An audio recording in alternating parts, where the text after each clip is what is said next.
নমস্কার বন্ধুরা, আরও একটি নতুন ভিডিও নিয়ে চলে এসেছি দই কাতলা। তো শুরু করা যাক আমাদের দই কাতলা। 4টে বড় বড় পিস কাতলা মাছের নিয়ে নিয়েছি। এরপর এগুলোর লবণ ও হলুদ মাখিয়ে নিচ্ছি। এপিট ওপিট করে ভালো করে মাখিয়ে নিতে হবে, যাতে কোন ওকন সবটাই লেগে যায়। কাজু, চারমগজ ও পোস্ত নিয়ে নিয়েছি। এগুলোকে ভালো একটা পেস্ট বানিয়ে নেব। এদিকে পেঁয়াজটাও একটা পেস্ট বানিয়ে নেব। কড়াইয়ে তেল নিয়ে নিয়েছি। এবার এগুলোতে এই তেলে প্রত্যেকটা মাছ ভেজে নেব। ভালো করে এপিট ওপিট উল্টে ভালো করে ভেজে নেব।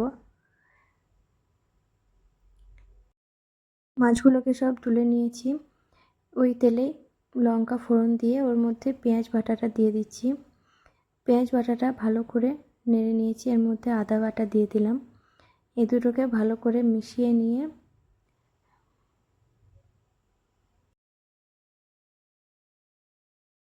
মশলাটা নাড়াতে নাড়াতে এইভাবে কড়াই থেকে ছাড়া ছাড়া হয়ে যাবে।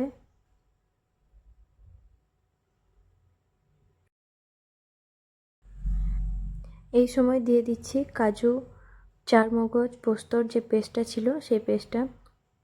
তারপর এটাকে ভালো করে নাড়িয়ে নিচ্ছি। পুরোটাকে মিক্সড করে নিতে হবে। এটা ভালো করে মিক্সড হয়ে গেলে এর মধ্যে যে ওই বাটি ধোয়া জলটাও অ্যাড করে দিচ্ছি।